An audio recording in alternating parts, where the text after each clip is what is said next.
Since the Sandbox fans, it's off-season time. Free agency starts next week. We're here to talk about our top free agents, some potential destinations where they may be going, and, just some of what the contract implications are really going to be. With this list, I feel like there's a lot of big names that we can really talk about, so I want to just kind of mention a good chunk of guys that I feel like we think will probably be franchise tag candidates or get a deal or an extension done with their respective teams.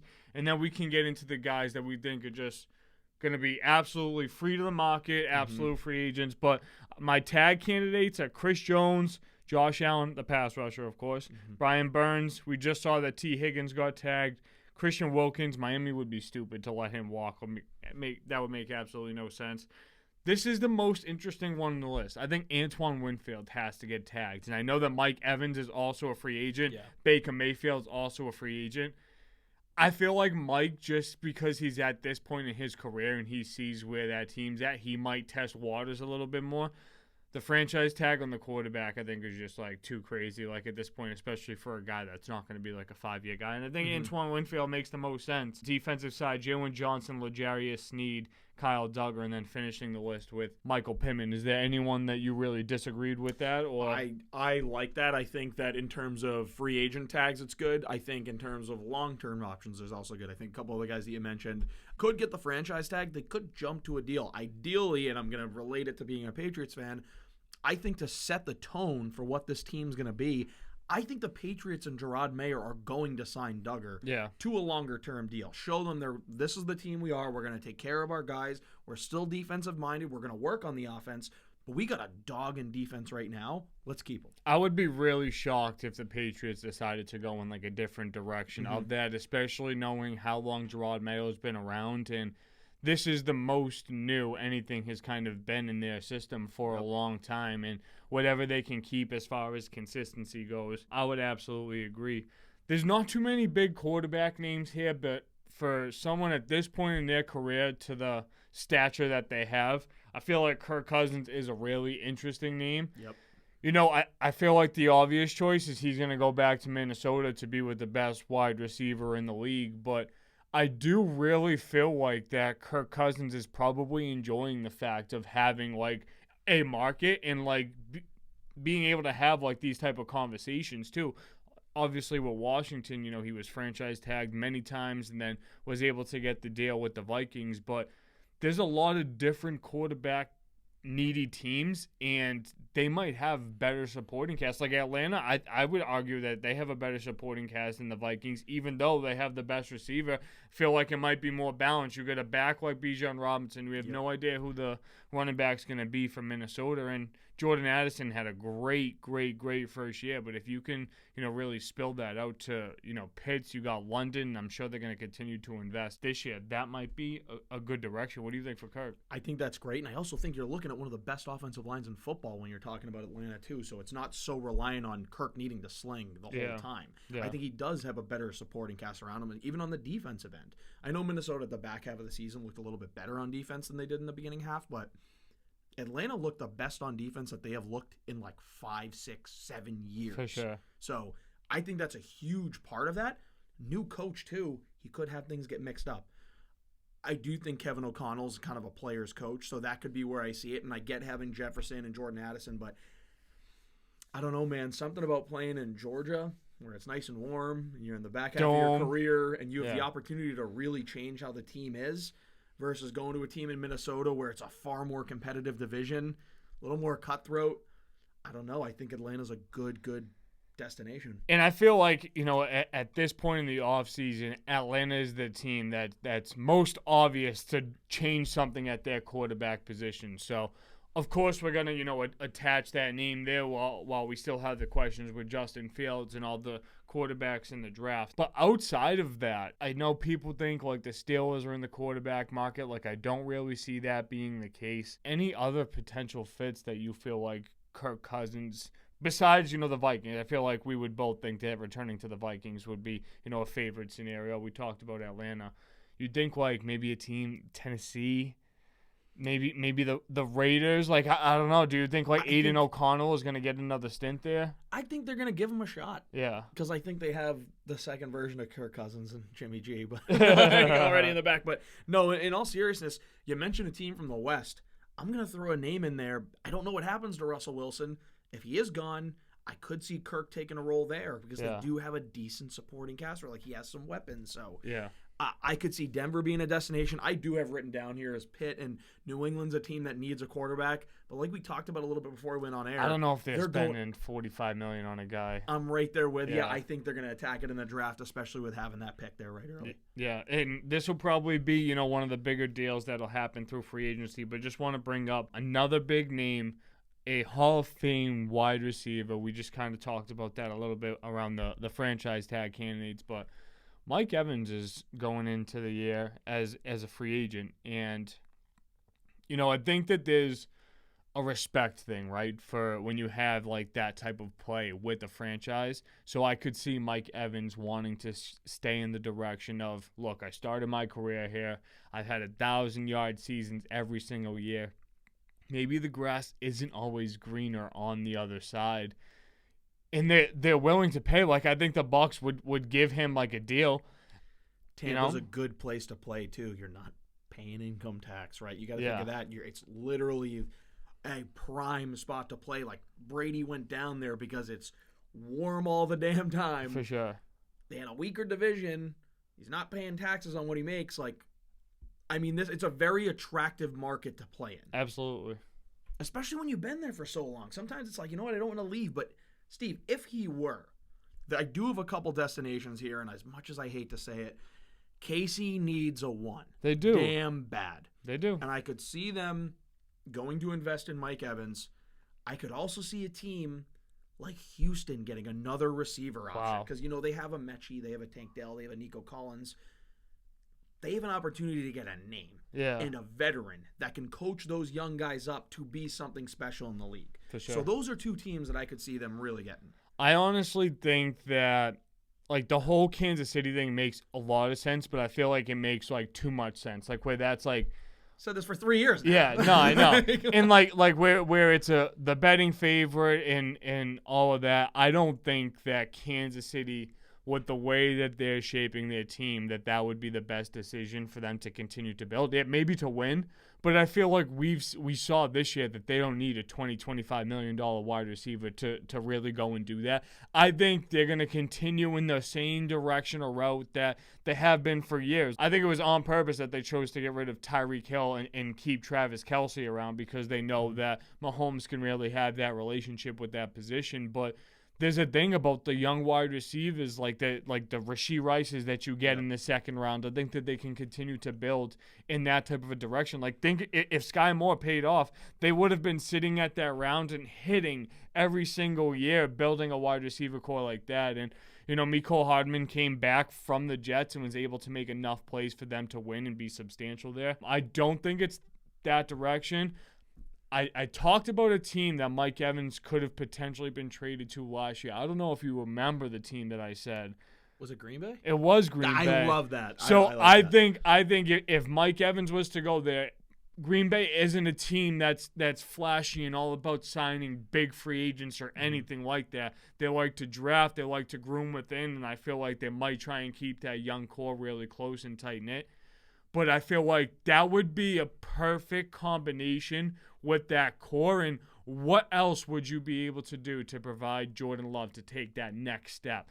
And go up and get it, proven veteran, Hall of Fame wide receiver and Mike Evans, doing Lambeau leaps with Jaden Reed, getting the ball, any other way. And Mike Evans is able to catch 6-7 balls a game from one of the more promising young quarterbacks in the league in Jordan Love. Like, I know C.J. Stroud is the topic of conversation.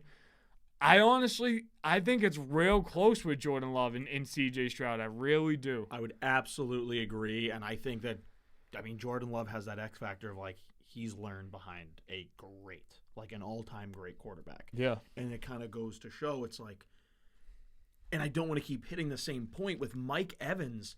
His ability is, yes, on the field, but what he can do for a locker room full of younger talent at his position, can be unmatched. For sure. So the stuff that he can work on with Romeo Dobbs, who he's not the same mold, but Romeo Dobbs will go up and get it. Yeah. And that's your third guy That's now. your third guy. You got Jaden Reed, and then you got Wicks, who's starting to play well too. Yeah, and then you have tight ends and Musgrave, and because I do think they're going to end up parting ways with Christian Watson. I was just going to say, but we just mentioned all these names without even talking about Christian Watson. Literally. And that's where it's like, if you sign Mike Evans, like, you definitely can move Christian Watson. You get a fourth, you get a third maybe for a team that really needs him. And Christian Watson's a person that could end up in KC. I think would actually be successive there. Yeah, and he's that kind of mold. On that rookie contract, it's just like those burners, though. Like I just talked about that with Xavier Worthy, who just hit that 4.2 at the scouting combine. Wicked impressive. But two other free agent wide receivers, still big names, free agents, and I think that they're both going to be in a new destination.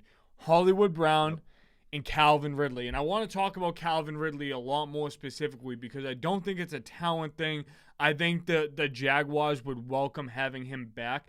But also we need to keep in mind part of the trade, the compensation was if they signed him back, they would have to send over an additional second-round pick for Calvin Ridley. And I just feel like they would rather start over, get the young contract, and just spend a second-round pick on that wide receiver. So I think Calvin Ridley's gone, which is really, really interesting because this was a guy, he was year 2 in the fantasy rankings. Wow. This is a guy that, hey, it's funny. Shout out to Gomes because Gomes literally said something to me, and I'm not going to bring it up yet, but when we get into it, I'll tell the story then. Boy. But yeah, oh boy. But Calvin Ridley's a guy that could be a wide receiver one. I'm sure he's looking for like that long-term deal, but I feel like it's not an easy way to find a home for the right contract price for someone like him. Like I think both him and Hollywood Brown are going to be in the range of that $20 million. Like that's just what the wide receiver position like is now. Like if Justin Jefferson's going to get 30, I think those guys are $20 million guys. Does this trade compensation still count if it's a tag, if they free agency tag him? Yeah. So it's still, if he goes to any year past that. Okay. So I was going to say maybe the way to get out of it is you tag him for this year and just see what happens before you give him the second. No, if he's on the Jaguars this year, then they would have to dish over that second round pick. I got some ideas for destinations. Did you want to go first and let me know what you're thinking? I feel like you got some in mind. With Calvin Ridley, like, it depends on your thoughts with Tennessee's direction, but I think if you were to pair a D-Hop with a Calvin Ridley, that might be good for a young quarterback. This is another crazy scenario, but I just feel like this team might have to go all in. And if they try and shed some dead cap, I feel like this might be the right direction. But what are the Chargers going to do? If you add Calvin Ridley as a 1 or a 2, like depending on your thoughts on Keenan Allen here, with Mike Williams gone, Quentin Johnson already kind of seems like a failed experiment. You shave the contract of a Joey Bosa. You're still going to have to keep some star defenders, so I think Khalil Mack is the guy to stay if anybody. Right, but you have Derwin James locked up already. Yes. You're going to have to sign Asante Samuel Jr. I think he's played pretty well. Yeah, I mean, we're still some years away from that being the case, but I think that would be an interesting destination. I just feel like I have to provide options here other than the Chiefs because, like I said, I don't think the Chiefs are going to go in that direction. Another weird name. What's Buffalo going to do with their wide receiver room? Like, you like a Shakir, right? And Calvin Ridley has came from playing, that one way he came from Atlanta, like you're in a dome safe all year round. Jacksonville's very hot. Wouldn't surprise me if he tries to stay like with the nice air, the nice weather and things like that. But Buffalo's a team that could be active in the wide receiver market, free agents, because if they're in the win now mode that they're saying they're in, and now that window has to be closing, you might want to put all the chips in the basket to go get a guy like that. There is a world, now I feel like the talks have died down a lot, but there's also a world where they're not able to lock up Diggs. So how do you backfill that? Take a shot at Calvin Ridley. Yeah. I got a name that I want to throw in there. The Chicago Bears. Okay. They have DJ Moore. They got Cole Kmet. But is Mooney really serviceable as a 2? Free agent. He's a free agent too, and that's right. He's not even on this list because he's just been gone. Yeah. But if you do a DJ Moore, you keep Fields, you do a DJ Moore, you do a Calvin Ridley all of a sudden Fields now has that second wide If receiver it's option. Fields, yeah. If it's Fields, exactly. But even if it's Caleb Williams, now Caleb Williams is in a situation All the more. where he's just destined for success as long Yeah. like they have to fuck it up for it to not work out. Yeah. So I think Chicago's a really interesting option. You talked about Green Bay with Evans. That was someone I had here on the list. We're not going to do this KC thing because I mean, Yeah. if you talk about a receiver, you can throw KC in there. I think a better mold for that is Hollywood Brown. Okay. And we'll get to that when we talk about it a little bit more. I think Baltimore needs a better one. Do you? I do think they Wow. need a better one. Wow. I honestly feel like that Zay showed enough last year that like he can catch the amount of the receptions. I don't think he's dominant where he's going to take over a game like that, but I also don't know if their scheme really dictates that, you know? Right. Like I feel like Lamar was passing the ball 18 times a game and they were beating teams 35-10. I know. You know? So like when you consider that, I feel like they'd rather invest their capital in signing a Justin Madubuike, who had a huge Right. season at that defensive tackle position, 13 sacks, really good year for a guy that's in between a Patrick Queen and a Roquan Smith, and then the guys that you have coming off the edge. And I feel like Jadeveon Clowney's going to sign back. I don't know. I think so too. I was gonna jump in if you didn't say that. I don't think he'll be as expensive as he was last year. Right? No. Every year he gets a little older. The number's gonna come down a little bit, and I think he found a home in Baltimore where he was able to be successful. They have a shot. He said it was The Ravens have a short window too. I think. He said it was the first time, and this is talk about Clowney, the first time he's finished a season happy in the NFL. So I feel like if you're saying that, like it kind of insinuates that you're going there. I wouldn't be surprised if the Ravens tried to maybe better their wide receiver run, but I don't think it would be a splash like that. I'm interested to see. Could they reunite with Hollywood? Potentially. I with the Calvin Ridley scenario, another weird spot, but I just feel like one of these could really work. The Pittsburgh Steelers, if they don't go in the quarterback route and they're like, what else can we do? Maybe Johnson and Pickens aren't ones like that. Whenever they were their best, they had a plethora of wide receivers. Mm-hmm. I know that there's some questions about Najee's fifth-year option right now, but I honestly feel like since Warren and him have kind of gotten close to that 50-50 range, that they've been pretty solid. That could be the difference in spreading out some secondary coverage and making things a little bit easier in Pittsburgh. But with Hollywood Brown, yes, I think he might be a little bit more of a better bargain when it comes to that contract number, and that might be a lot more realistic for a Chiefs team. What's going to go on in New Orleans, though? Like, you got Chris Olave. Michael Thomas isn't that type of a guy, I feel like, anymore. I know they're in the middle of trying to shed some cap room. I think they have the least amount of cap space. Yeah. Like they're way over. They're 62 over the cap. That's a ridiculous number, and especially if Calvin Ridley is that $20 million guy, when Yeah. I look at my list, I don't know that I didn't really put New Orleans on anybody because I don't Can't know what they're spend. going to do. They can't Yeah. spend, right? I know that they're trying to free up some money with like just moving some money around with Derek Carr, guys that Cam Jordan, the guys that are going to be there for a little bit. But I also know that they have a lot of money tied up, and that's just from over the years too. Like this can be a team that we kind of view as sellers. I know that they have a lot invested in the defensive side of the ball, but I just feel like there's too many holes for that team on both sides to just like kind of keep the status quo and hope to build through 8 draft picks. I really don't feel like that's the route for them to go. But why don't we bring this over to the running back position, which I feel like is one of the harder markets this year, especially compared to last. I mean, we have Tony Pollard, Austin Eckler, Saquon Barkley. Got to show some respect to Saquon, who might be potentially leaving the Giants. Derrick Henry, there's a lot of guys here that I feel like are game-changing running backs going to end up in a new spot.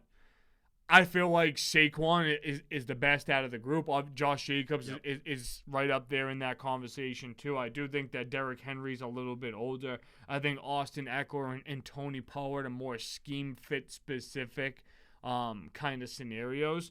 But I think Saquon, if the rumors are true about all this Texans talk, if he was to go there and expand the game for that, I think that would be really unique.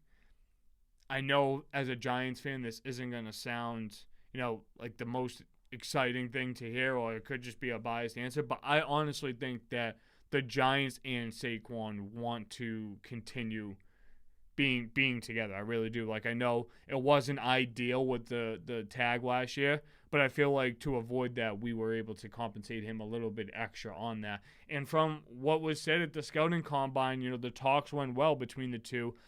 I saw some rumors of a 3-year, $30 million, maybe $35 million. I saw like a little bit more years with some other guarantees in high incentive deals. I think it's possible. I'm just trying to think of like what these great Giants teams had, and I just go back to my time becoming a Giants fan. I love the Giants, and I started to like the Giants because of Tiki Barber. Then after that, you have guys like Ahmad Bradshaw and Brandon Jacobs. Yeah. And Saquon Barkley's been the best out of all of those guys. We might not be in a scenario where we fully appreciated to the player that he is, but that doesn't mean going forward, if we are moving on from a Daniel Jones, that we can't correct the mistake of giving him the contract instead of Saquon. If we franchise tag Daniel Jones, we're in a much different scenario this offseason than we are. And now we're about to let one of our best players in the past decade walk. Like, I just don't think it makes a whole lot of sense for the Giants to continue to improve in a contract year for Dable, realistically. So I feel like you're going to want to try and keep those guys around and, making them a premier part of your team. Yeah. I think Saquon, any running back really could fit well with the Ravens. Yeah. I think Saquon's a very interesting fit for them because I think he takes so much pressure off Lamar in both the pass and the run game, whereas Derrick Henry's great bell cow. I think he's a great fit for the Ravens as well, but he fits more in that committee mold, whereas he's going to take a lot of the wear and tear, and then the other guys will come in and stuff like that. But I think Saquon brings that unique ability that some of these other running backs don't necessarily have, which is the ability to catch the ball, the ability to be even more dangerous in space than most other people are. Yeah. The Texans are great. The Ravens are great. I know they get a lot of money tied up, but if they start shaving some contracts, and Eckler's not in L.A., Saquon could do really, really well with the Chargers. Yeah, and the Harbaugh brothers, they're going to run the football. I feel like that's something that they're going to try and establish early in L.A. But, I honestly think that Derrick Henry's fit with Baltimore, we talked about this prior to the episode a little bit. I think it might be so perfect. And I just said that's the most obvious thing, it's the favorite selection, but I just feel like for the amount of times that Lamar runs the ball, they still like J.K. Dobbins. I think he might potentially be a free agent this year, or he might be on the last year of a contract. I know they still like Gus Edwards. They still like Justice Hill. If they're a team that honestly likes the committee, Derrick Henry for 10 rushes a game is going to give you 10 really hard runs if that's the case. And I know that it'll help them continue to play the way that they want to. But there are going to be some teams like the Vikings who kind of thought Madison was going to be their savior, and then trading in the middle of the year Akers for Cam Akers. Yeah, I just think that they're going to look for a lot more consistency at that position. So I wouldn't be surprised if we see one of those guys try and pop up there on, I don't want to say a minimum deal, but for maybe a 1 year $5 million, 1 year $6 million, because that's just what the running back contracts are really getting. And utilizing all of that future money to lock up Justin Jefferson and continue building the team in the offense that way. It's crazy to me how many good running backs there are available here. And when mentioning Tony Pollard, what makes me absolutely sick is the fact that the Dallas Cowboys would need a running back, and imagine them getting Saquon. That would be devastating for me to see that a cross-division type of thing. I just feel like Saquon wouldn't do it. I don't think he would either, he wouldn't do it. I hope he wouldn't. Right? I think, it's horrifying to be a Giants fan and talk about this, but specifically, the Dallas Cowboys are built to run downhill, but they got rid of Zeke to go run the zone with Tony Pollard. But that's not the way their team's really built to be successful. Yeah. Derrick Henry fits great in Dallas. Yeah. I think he would fit great in Dallas. And then you work in Dowdle and, Tony Pollard's with another team, which Tony Pollard could be really good in L.A. Yeah. Something like that. But I think when you look at to like the Dallas Cowboys, of all the running backs that are in free agency, Saquon I think is the most talented, but I think Derrick Henry fits their mold the best. What about Josh Jacobs? I already forgot about Josh Jacobs. Josh Jacobs, I think, fits that mold. I think Josh Jacobs gives them the Zeke feel. Yeah, I think Josh Jacobs would be a really good fit in Dallas. And, just bringing up Dallas, it makes me really wonder what, like, the Eagles are going to do with their running back position, too. Because, like, I feel like all these teams that consider themselves in a win-now mode or a win-now scenario, what is the piece that you're missing? And yeah, I know you can draft a running back in the 3rd or 4th round that we've seen year after year work out and be successful.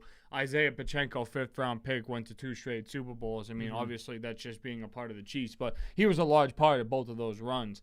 I think that some of these teams could start to value the running back position a little bit different. Maybe not contractually, but these guys that are still have a lot of good football left. Like Austin Eckler has a lot of good football left. He can go into a certain team, give them 100 catches, and be a change of pace back. Like, so I think that's the scary part, and it's going to be really, really interesting to see, a lot of the way that these offensive pieces really fall out. One more guy I want to talk about on the offensive side of the ball before we go over to the defense.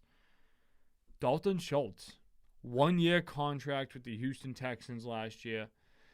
I think it's likely that he can go back there as well. I think he loves it in Houston. Yeah, I mean, I feel like that there hasn't just been, too much conversation about, them just connecting there. I don't know if that's coming down to a money scenario. I don't know if Houston would rather give $10 million to another wide receiver rather than paying, the tight end position. Right.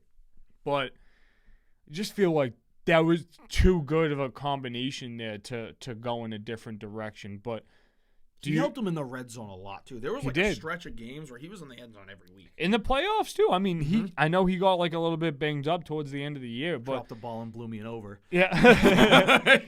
But he was having 5-6 catches a game. Like, that was a lock with Nico Collins yards. And I feel like if they felt that confident in their 2 abilities, and you would say that C.J. Stroud also relied on them heavily, that they would try and keep that young group together. But any other tight end fits that you feel like, you could see Schultz potentially going? It's a good question. New England is out of tight ends, right? Henry's contract's up. Gesicki's up. I don't think either of them stick around, if I'm going to be honest. Henry's got a better chance than Gesicki to me because I think he blocks better, but yeah, I can see him being elsewhere. Yeah. I really can. So I think he could do great in New England, but I don't want to be just that New England guy. So I think Miami needs a tight end. Yeah, they definitely do. I think Miami needs a tight end, and I think Dalton Schultz going from Texas to Florida, it's not a bad change. Yeah, I'm also thinking, and I know that this team has a young tight end that was very promising last year, but you draft MHG early, Marvin Harrison Jr., and you sign a Dalton Schultz. You're talking about a pretty crazy offense in Arizona if you let Kyler have a guy like that, a number 1 wide receiver. You develop, I know Connor's there, but you develop some sort of a different running game. Yep. You give him a Schultz, and that's all you really need. Like, Kyler's a gunslinger. You have Trey McBride, so you're talking about 2 tight ends, prominent wide receiver, get a vet guy, or potentially make sure Hollywood Brown stays in the building. Yep. You're really talking about a team that already gives, teams in their division a problem. I know that they're not going to be like a dynasty taking over or anything like that, but the Cardinals do have some good seasons, and we've seen them pop out and really surprise teams in the past couple of years. That's what they just need to take a step forward. They can't be worried about making the playoffs to the Super Bowl. They just need to take a positive step forward, which once Kyler came back, they kind of did. Yeah. They started playing a lot better, a lot more competitive. I know they didn't finish the season great, but compared to what we were looking at the start of the season, like, they beat the Cowboys, and then it was almost hopeless for them. But then Kyler comes back, they rip off a couple of wins. For sure. No, I couldn't agree more. We're going to flip over to the defensive side of the ball. We talked about one of the names in Justin Madubuike coming from the Ravens. I feel like he's a guy that's going to look to get paid. By the way, the Celtics are winning 82-38. Yeah, I was actually just going to say, I can't believe the Warriors literally only put up 38 points. They usually smoke us. But This dude is going to look to get paid. I'm sure the Ravens are going to try and keep him. I feel like this is a guy that could be tagged too because it'll be really tough to duplicate that amount of success, and you could be prominent in that position, but coming off of the best year of your career and having a subpar year after that could really affect that contract number. So he could walk if the money's right, but if the Ravens take care of him, that's a really interesting scenario. But I think one of the best pass rushers available, especially when you talk about a class that isn't pass rush heavy in this year's draft class, and not too many big names available in the free agency market that aren't on like that veteran spectrum. Like I'm not talking about like a Danielle Hunter because he's going to be a 1 year, 2 year type of deal, right, like with including his age. We're talking about Chase Young just coming off of a rookie contract. This dude's about to be in the prime of his career and is going to have suitors everywhere that he could potentially go. What do you think for Chase Young? Do you think he has any chance of staying in San Francisco? I feel like that's not going to happen. Yeah. There's always a chance, but I just think they're so loaded that they can't they had their shot at it. They Yeah. failed. Yeah. I don't love young players going to this destination, but he's past the rookie contract, so I got hope. Chase Young could end up in Vegas on the other side of Max Crosby. Wow. The other side of Max Crosby would be scary. Yeah, I mean that. You think that they would flip the page on Tyree that quick? I don't know that they'd flip the page, but I think you can line all three of those dudes. Imagine. I'm not kidding. Like you can kind of like Tyree, you can kind of move in the middle a little bit. Yeah, like because he's big like that. He's big like that, but he's also quick. Yeah, like, he's really, really quick. So it's an interesting thought. But if I'm not going Vegas, could Baltimore take a stab at him? I think they could. I don't think it would be like a tendency that they would intend to go. I'm surprised that you didn't sit here and say the Detroit Lions, dude. I would love that. I just know that I think we're coming up on year 3 of Hutch. I think they know they want to take care of Hutch. I think they know they want to take care of Brian Branch, and I don't think their focus is the pass rush as much as it is get the secondary better. Yeah. The corner specifically. I actually think they have some good safeties. Brian Branch is great. C.J. Gardner-Johnson, when he's fully healthy, is great. Kirby Joseph is serviceable as a 3 safety. Yeah. I just think they need to focus on the corners. I feel like sometimes though, like a quicker pass rush can improve your secondary 100% play. it can. And I know that there's some interior guys you talked about in the positional rankings. I know that Hutch is going to develop and be a very prominent pass rusher in this league. I feel like that would give me so much more respect for the Detroit Lions defensively if I knew that any single one of those guys could be a game wrecker on that side of the ball. Another destination, I feel like they tried to land a guy later in his career and it just didn't work out with injury and contractually. Not even sure if he's going to be part of that organization next year in Von Miller, but I think Chase Young going to the Buffalo Bills, that's a team that could absolutely line up a prominent pass rusher next to an Ed Oliver with a Greg Rousseau and AJ Epinesa. And now you're talking about like a swarm of guys. And like he could actually develop and grow into the player that he was expected to be. I think Miami has a lot of good pass rushers. Young Denver. too. I'm so interested to see where Denver really views like where they're at right now, because I feel like they don't have anything on offense to like make me say that that's an attractable spot for like free agents to go. And I think that there's going to have to be like some bad years to allow like that turnaround to heal properly, because it's just been so salty and like nasty there for such a long time. I think Tennessee's a team that can need some pass rushers, but just feel like they need to do like another self-reflection. Is investing in a pass rusher right now the best thing to help make their team better?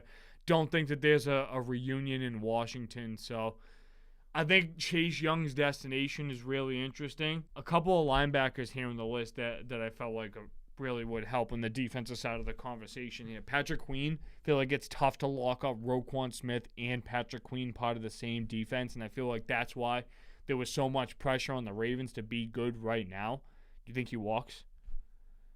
I don't think they're going to tag him. Yeah. I definitely don't think they're going to tag him off the money. I don't think he's going to take less money either. I don't think so either. What about Indy? Yeah. I think Indy's a place where he can go with Zaire Franklin, but like at the end of the day, how are you paying these guys? That's again the question there. So I was actually having a conversation with Lou this morning, and he so desperately wants the Colts to invest in secondary this year. Like, Justin Blackmon had a really good year. You're losing Kenny Moore. Their best cornerback season was Stephon Gilmore at like an older expiring type of contract. They need a lock-up corner. Pair up Arik Armstead, Zaire Franklin, and then give them, some help in the secondary. The reason why he's thinking that is because he's kind of afraid that they're going to go the Brock Bowers type of route, and I think that would be a solid fit in Indy. I think that would work really well for an Anthony Richardson type Yeah. game, or if he inevitably gets hurt, like Gardner Minshew, you have that fallback option. Whereas For sure, and I think Indy is going to, they have some tough decisions this offseason, but they were able to go through the Jonathan Taylor scenario properly. Maybe not properly, but they were able to get through it. Yep, they figured it out. I think they're going to take care of Michael Pittman. Anthony Richardson's going to come in, and there's going to be high expectations on the Colts.